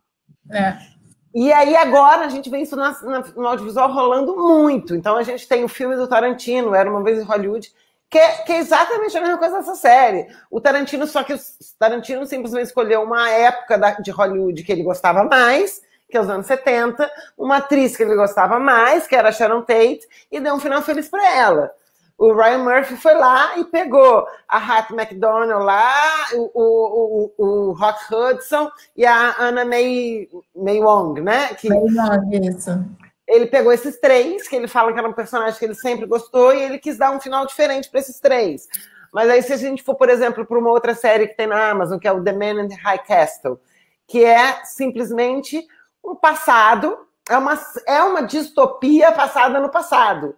É uma distopia passada nos anos 60, como se a Alemanha tivesse ganhado a guerra. A Alemanha e o Japão ganharam a guerra.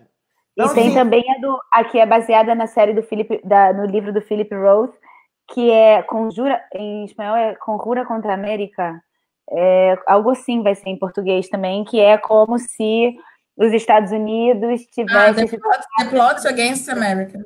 Não isso, tem a versão em português, The Plot Against America. Ah, não. Não. Eu vi aqui na HBO.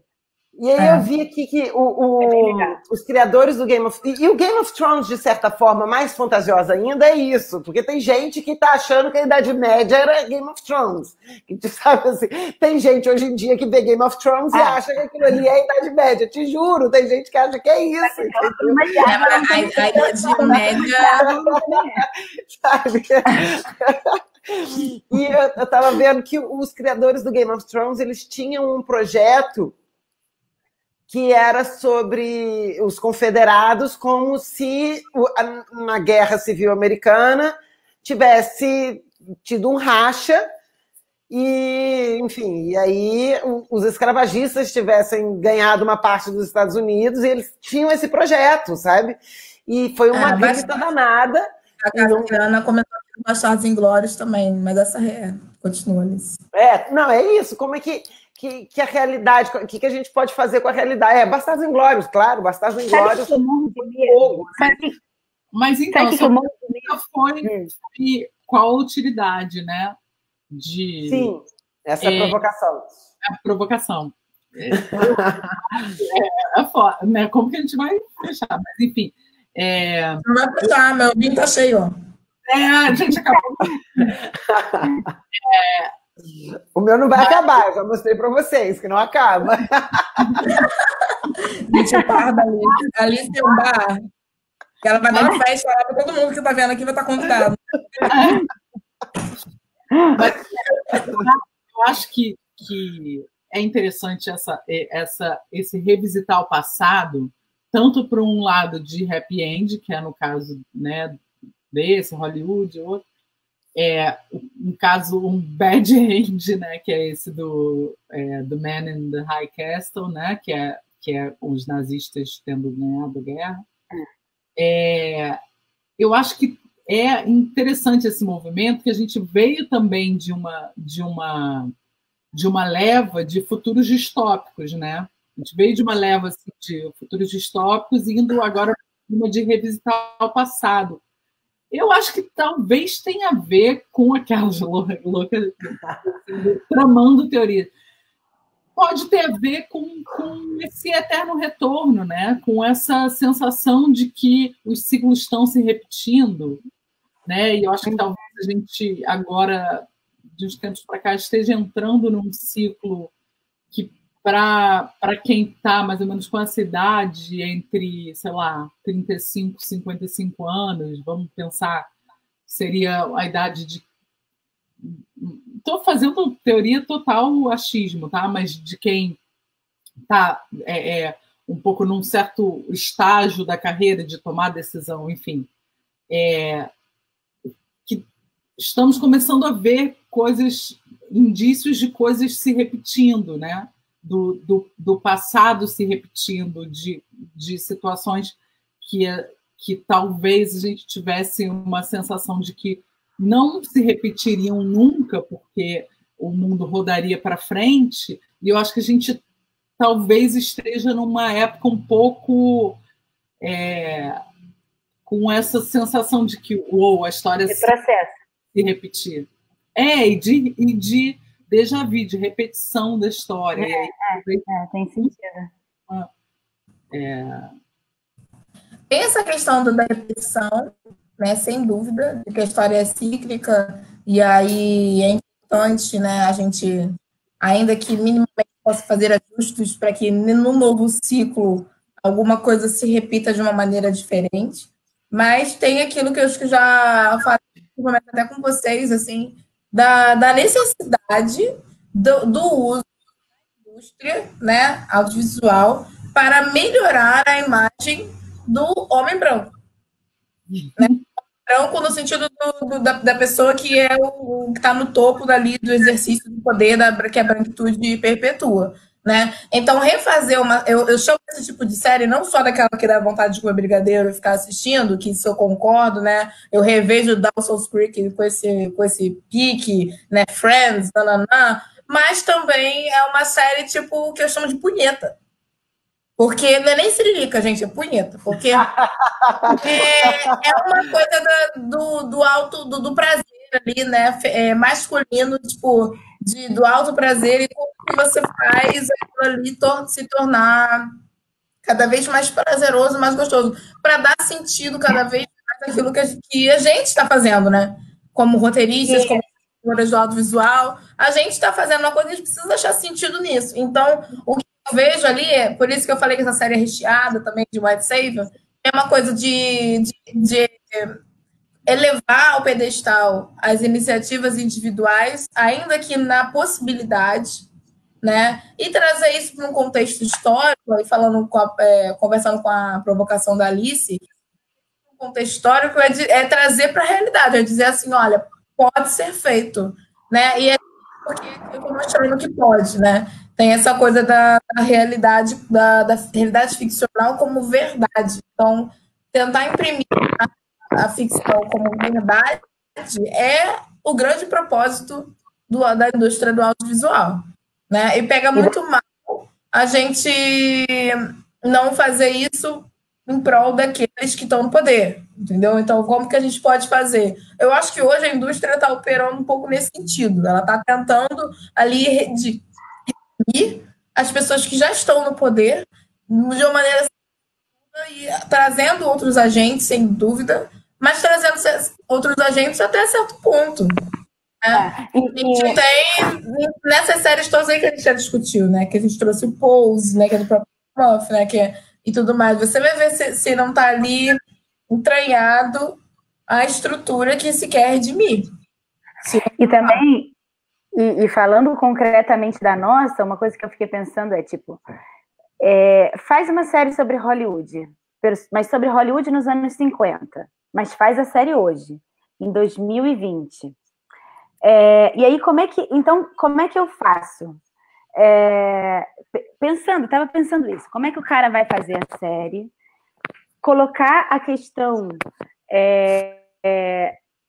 negra, da negritude, do movimento negro nessa série,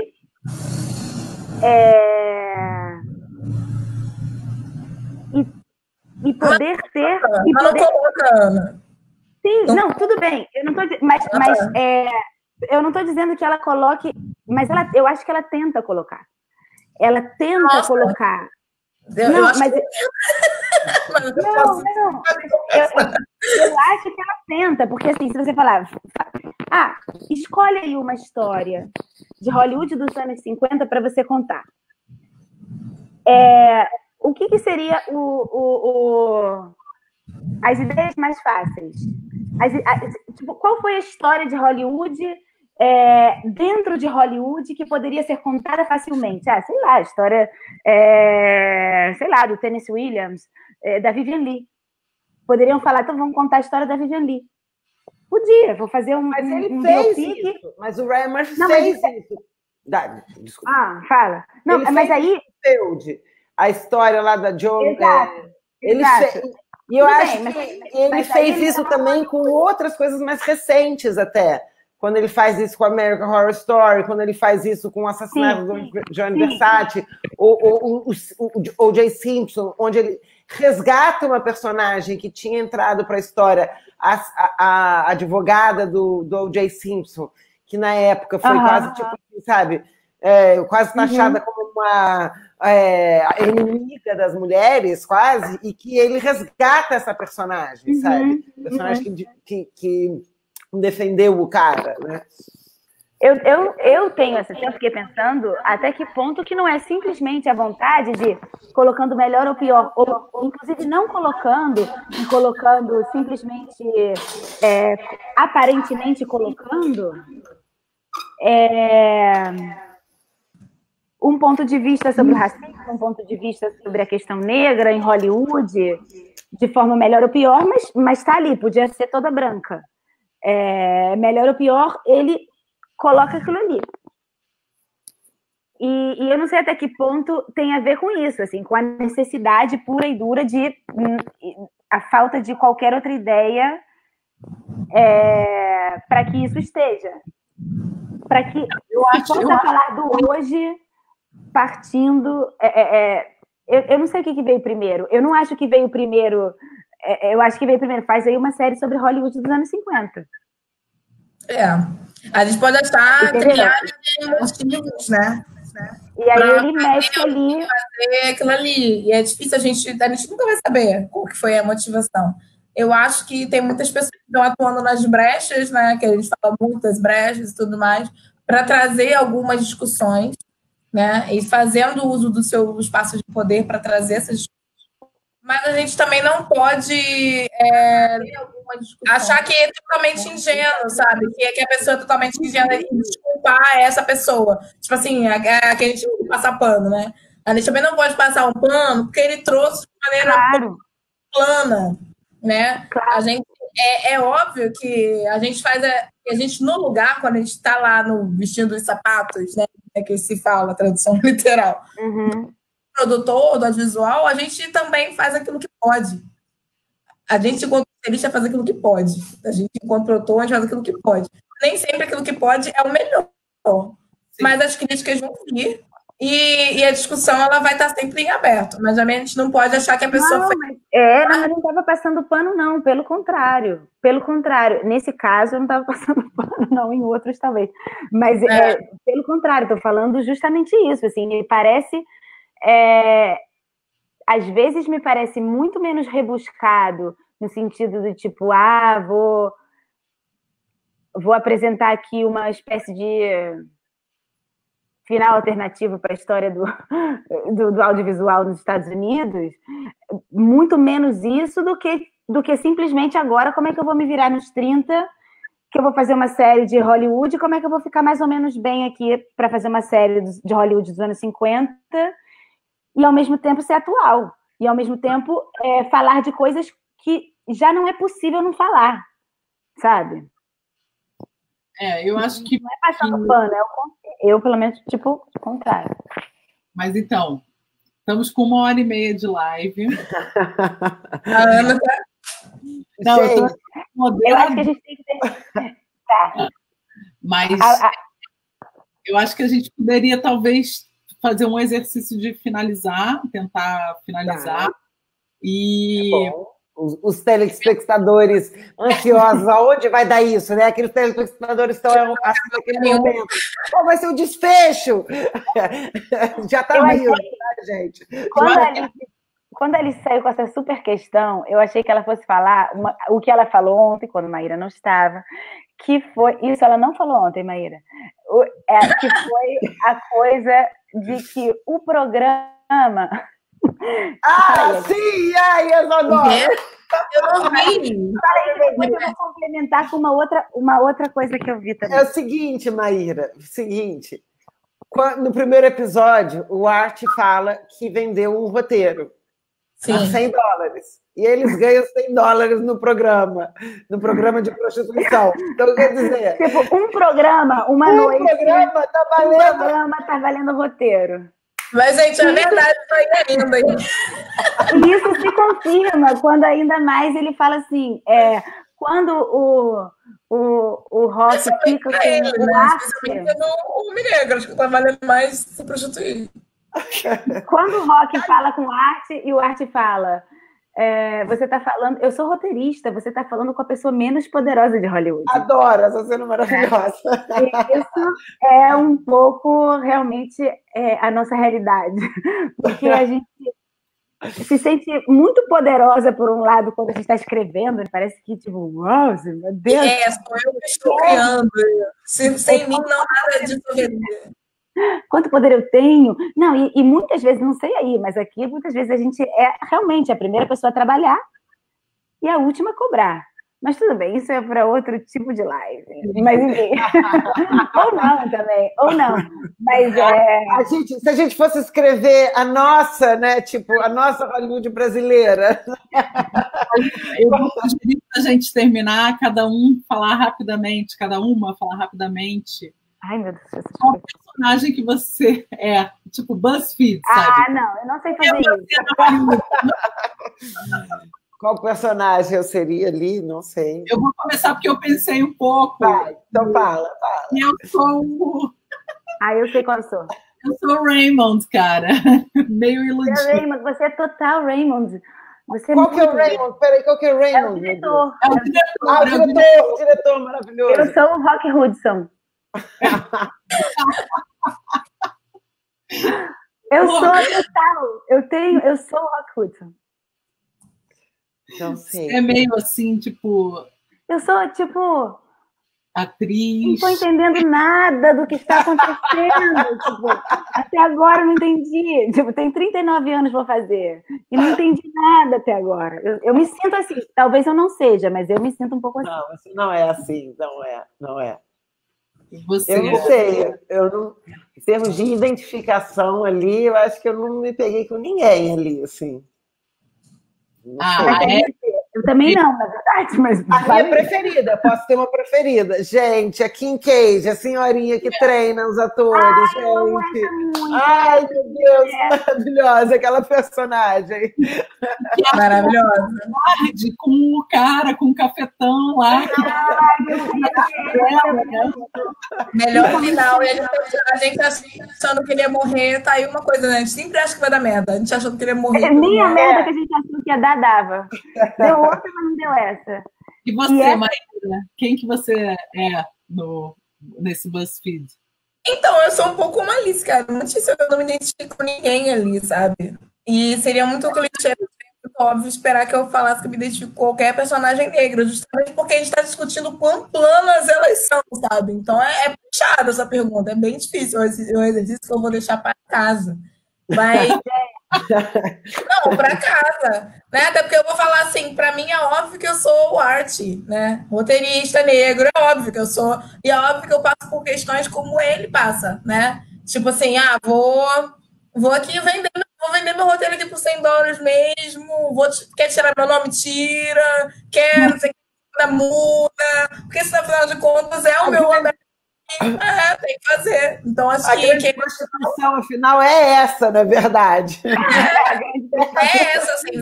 Se eu não aceitar, eu não faço. Se eu não fizer, eu tô renegando tudo aquilo que eu falei que ia fazer, né? Todo aquele sonho que eu, enfim, me propus a fazer ali, né? Isso é ruim pra mim, né? Porque é essa questão da série. Esse exercício é ótimo, assim, a provocação da Ana Pacheco no final é ótima. Porque você, quando a gente fala assim, quem eu sou, é com quem eu me identifico. Então, assim, qual a mensagem que a série passou e qual que a gente vai levar para casa. E para mim, né, é extremamente negativo eu me identificar com arte, querendo ou não. A mensagem no final da série acaba sendo negativa. Porque ainda que ele tenha um final feliz, ele sempre tem que ceder. Ele sempre tem que ser na luta, e sempre tem que ter... Enfim, várias queixas. Eu não vou nem contar. A gente pode ter... Isso é outra live, né? Não dá nem para fazer esse tipo de live. Agora, assim, sobre a série, fazendo assim, até um balanço final, né? O que eu acho sobre a série, fazendo isso de concluir, já que estamos aqui caminhando para 1h40 de série, um exercício final que eu gostaria de fazer, assim, é que, é uma série, como muitas outras, para melhorar a imagem de quem está no poder, de quem está, né, no poder. Então, a reflexão, ela existe, mas ela também, muitas vezes, é falha. Ao passo que, se ela faz isso, ela precisa fazer de artimanhas como estereotipar novamente algumas pessoas, alguns personagens. Então, ela é falha. Ela é uma série que ela bebe e ela é pautada, ela é melodramática. O melodrama tem uma função muito importante no nosso cenário, que é ser didática, que é ser pedagógica, e que é trabalhar com prazer, com deleite, e sem prazer e sem deleite, né, a arte em si, ela perde um pouco da potência que ela tem. Um pouco não, muito da potência que ela tem. Né? Então, nesse sentido, eu vejo um saldo positivo, ainda que está longe de ser aquilo que a gente gostaria de ver, né? Mas é um saldo positivo. Então, ela se vale muito dessa estrutura para imprimir discussões importantes. E, ao mesmo tempo, faz a gente ver ali como brigadeiro, né? Ou faz a gente ver aquilo ali feliz. E não rejeitar completamente. Obviamente que eu me questiono que isso também está, né, sendo feito para limpar uma imagem, mas, ao mesmo tempo, ver pessoas ali empregadas, né, aquelas atrizes ali, os atores ali, é uma coisa que faz bem, mas está longe de ser o ideal. Não acho que deveria ter uma segunda temporada. Para mim, se tiver, já... Ele veio descendo ladeira abaixo, né, estruturalmente, várias questões, não plantou, né, nenhuma discussão relevante para frente. Deveria ter. Tem o Ryan Murphy ali no meu coraçãozinho, mas não acho que ele tenha que ganhar o selo antirracista, né, ou anti alguma coisa, né, de qualidade. Não vamos fazer isso com ele. Pelo menos do que me cabe, né? Vai ter que falar. Vai ter que trabalhar mais aí, vai ter que fazer muito mais pose, literalmente muito mais pose. E é isso. Pergunta para a Maíra aí, calma aí, gente. Não, deixa para acabar. Não, peraí, tem uma pergunta para você. Cita uma personagem preta de alguma série escrita por pessoa preta que você achou a construção dessa personagem foda. Sou fã demais do seu trabalho, Maíra. Ana do Carmo. Ah, vocês estão lendo também, maluca? Lendo. Não, mas as pessoas, nossos telespectadores não estão lendo. Pode ter alguém que possa estar escutando a gente enquanto está fazendo o jantar. Então você tem que ler enquanto está fazendo o jantar. Mas eu acho que, não sei se aparece para todo mundo. Enfim, vai aparecer. Ah, sim, aparece, mas tudo bem. Ok, desculpa. Não tem que desculpar, tá tudo certo. Primeiro que essa pergunta é mega complexa, né? A Ana do Carmo também, cineasta, foi maravilhosa. Da Bahia, né? E eu tenho que falar isso por quê? Porque quem está fazendo cinema brasileiro dá um total... Quem tá é a galera do Recôncavo Baiano, de Minas Gerais, do Filmes de Plástico, do Rosa Filmes, a galera, enfim. Aliás, você tem que fazer aquele merchan. Vou fazer um merchan aqui, um momento de merchan. Temporada tá online, tá no Netflix, não tá mais, que é do André Novaes. Temos que ver, porque a pergunta dela vai nesse sentido. Personagem preta que tem construção foda, né? Para isso, a gente tem que ver o audiovisual produzido por pessoas negras. É meio difícil a gente falar sobre isso, assim. É óbvio que o Ryan Murphy não conseguiria construir não é porque ele não quer, ele pode ter maior das boas intenções, porque ele não é. Então, quando ele fez Pose, ele estava ali de bracinho dado, ali de mão dada com uma roteirista trans, né? Então, e por aí vai, né? Mas isso aí é outra também discussão. Mas, assim, respondendo um pouco do que a Ana fala, é olhar para essas obras de audiovisual que estão sendo produzidas pela galera, no caso do Brasil, para essa galera aí da Bahia, do Recôncavo Baiano, para essa galera de Minas Gerais.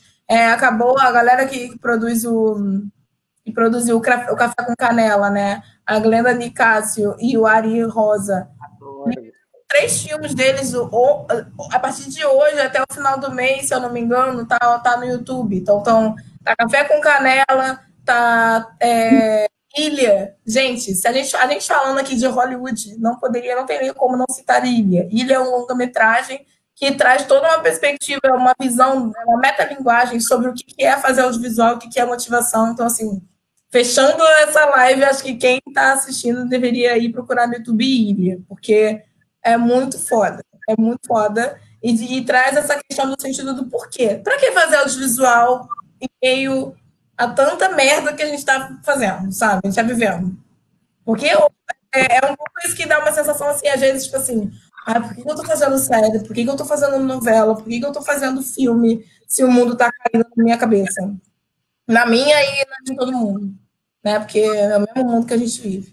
Então, e tem um outro filme que é o mais novo, que é o mais recente, o chama Até Enfim, né? Que também tá no YouTube, que também é maravilhoso. Então, para discutir essa questão que Hollywood, a série Hollywood, pincela e traz superficialmente até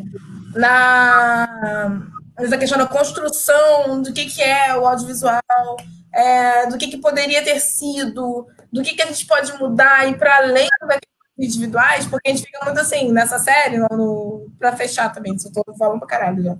Hollywood, ele tem uma ênfase do tipo, gente, iniciativas individuais mudam a estrutura. E não é verdade.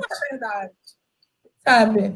Não sou eu sozinha fazendo série, roteirista, bonitona, contratada, que vou mudar uma estrutura sozinha, né? Não, mas aí, meu lado Raymond vai falar uma coisa. Eu acho que você sozinha não vai.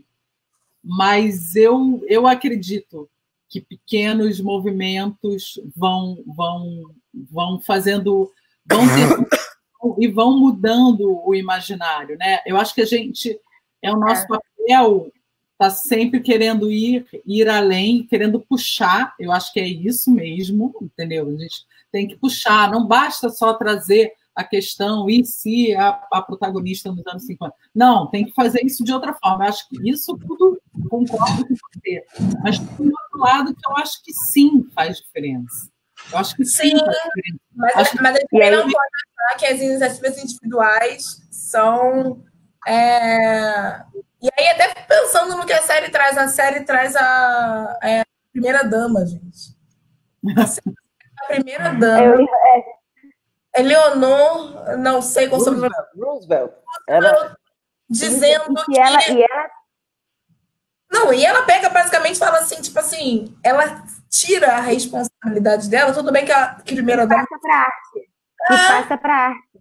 Né? Então, oi, né? Tudo bem que ela é uma figura decorativa, né? Que primeiro não faz nada. Mas na nossa pesquisa, parece que o Roosevelt, pelo que eu entendi, falou alguma coisa meio parecida com isso realmente, sabe? Assim, tipo, desse poder da arte. Não, é aquela coisa, entre fazer, né? Ele era presidente, né, do país, né? Então, você ser país, no caso, e transferir a responsabilidade para o audiovisual, né? E aí a gente vem num outro ponto também, assim, né? Como que a realidade se impõe, né? Porque a gente tem a Shonda, musa linda, maravilhosa, que fechou um contrato histórico com a Netflix de 100 milhões, aí vai lá e Ryan Murphy e faz de 300. É meio isso, assim. Você fez de 100, né? O quanto de sucesso. E é engraçado falar da Shonda, porque a Shonda, a primeira série grande sucesso dela, ela fez Art Like. Ela fez um Grey's Anatomy, que a protagonista era uma mulher branca. Sim. Ela teve que fazer esse exercício, digamos, não sei se ela quis ou se ela não quis, enfim, se ela pensou sobre isso, aí a gente pode, né, ficar viajando aqui tentando entender. Vamos para a próxima live. Mas Ai, adoro! Mas Grey's Anatomy, tipo, é a minha série da quarentena, né? Eu só fico olhando ver quantas máscaras desperdiçadas nesse momento que não temos máscaras, não temos luvas e não temos nada. Mas isso é outra. Isso, eu penso muito sobre isso. Eu vejo Grey's Anatomy, a protagonista é branca, mas a sensação que dá é que ela pegou um papel, listou os personagens e foi branco, preto, branco, preto, branco. Aí, tipo, a sensação que eu tenho é que ela ainda tentou compensar, tipo, então o chefe do hospital vai ser negro. O melhor cirurgião cardíaco vai ser negro. A melhor, sei lá, chefe dos residentes, que é foda pra caralho, é negra. E aí, nesse sentido, eu também fiquei pensando muito sobre isso, porque no meio da pandemia, né, histórias, todas... Agora melhorou? O seu fone é sem fio? O seu fone é sem fio? Não, é com fio. Tá vendo isso? É um fio, é um capacete quase meu fone. Tá ruim? Melhorou. Eu acho que a gente devia tentar finalizar, que são... eu vou finalizar só essa frase e depois você finaliza. Tipo, no meio da pandemia, essa é a minha série e todas as histórias que aconteceram ultimamente, no último mês, é outra provocação, um dia a gente continua sobre isso. Mas também tem uma espécie de revisionismo, não sei se fala revisionismo nesse caso, não é revisionismo, mas tem um outro olhar que transforma a realidade, né? Diretamente, ela cria um hospital onde metade dos médicos, ok, a protagonista é branca, ela passou por aí, mas eu leio como metade dos médicos são brancos, a outra metade é negra, e aquilo ali funciona harmonicamente, perfeitamente, e tudo vai bem. E eles salvam vidas e transam entre si. Eles salvam vidas e transam entre si. Essa logline é maravilhosa. Logline. No hospital. Tem um hospital. Tem um hospital, exato. Tem um hospital. Jovem e até que isso também não é uma provocação, na verdade. Ele parece uma provocação, uma boa provocação. Tipo, olha aí, o mundo, como podia ser. Não sei. Pessoal, então eu vou fazer também merchan aqui da live do Rafael Leal, roteirista, amigo nosso, vai fazer colega agora com o Gustavo Gontijo, que também eu trabalho colega. Com né, também é colega. Enfim, no arroba, não é Rafael Lael Lefar, enfim. Então, entrem lá também para quem ainda quiser continuar ouvindo e falando sobre o roteiro. Galera, eu acho que assim... E a gente definiu a próxima qual vai ser, para a gente já falar aqui para os nossos telespectadores. Eles têm uma semana para ver a série, dever de casa, todo mundo vendo. Vamos seguir nessa vibe, vamos no Little Fires Everywhere. Little Fires Everywhere. Então, vamos embora. Little Fires Everywhere é a próxima série, galera. Assistam. Eu vou fazer o dever de casa também, vou terminar de assistir. Vocês assistam aí na casa de vocês. Nossa próxima live, quinta-feira, 6h. A gente vai estar aqui, vai conversar, vai ser ótimo. Aí vocês chamem os amigos também para virem ver a gente. Isso, na Amazon Prime dá para ver de uma vez só, atacada. Tá na Amazon Prime. Sim. Então tá. É bom porque não é, são aquelas séries que você tem críticas, né? Tem coisas legais e críticas. É bom. Sim. Aqui nas quatro, essa que a gente fez agora, as críticas vieram muito mais na pesquisa e revendo do que na hora que eu estava vendo mesmo. Na hora que eu estava vendo, eu estava só na fruição. Só na fruição. Assim, tipo... Mas ai, que legal. Ai, que bonitinho. Então, agora, a gente precisa conversar agora depois, né? Só para a gente fazer um balanço nosso. Então tá. Pelos dados. Obrigada. Espero que tenham curtido o papo. Vou fazer 2 dias de próxima. Tintim, cadê vocês? As 4, tintim, aqui no cantinho da tela. Todo mundo no cantinho da tela. Ah, eu não sei fazer no cantinho da tela. Aqui, Maíra, aqui, ó. É no cantinho, ó. Vai. Beijo. Ana, gente. Obrigada, adorei. Cara, também adorei. Beijo, tchau. Tchau.